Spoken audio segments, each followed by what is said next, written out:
the automatic emergency braking.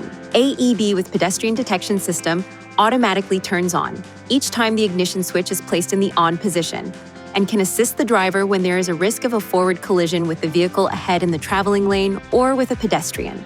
The AEB system uses a radar sensor located on the front of the vehicle to measure the distance to the vehicle ahead in the same lane and operates at speeds above approximately 3 miles per hour.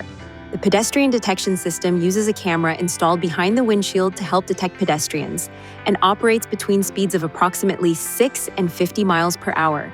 Junction Assist can assist the driver when there is a risk of a forward collision, while turning and operates at speeds between 6 and 16 miles per hour. The turn signal must be activated to detect a vehicle. If a risk of a forward collision with a vehicle is detected, the system provides a warning to the driver by a visual indicator, along with an audible alert.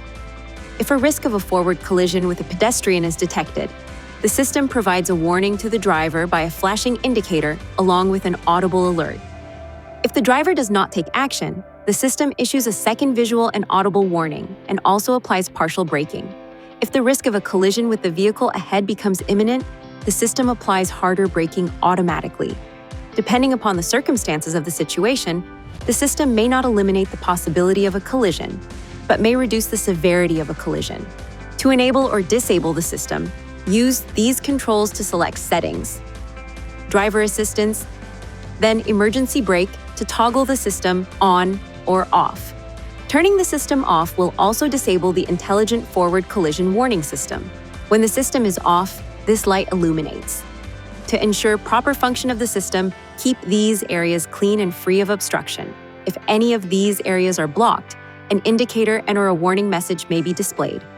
When safely parked, clear any obstructions to the radar and camera areas. If the problem persists after clearing any obstructions, it is recommended you visit a Nissan dealer for service. Please see your owner's manual for important safety information, system limitations, and additional operating and feature information.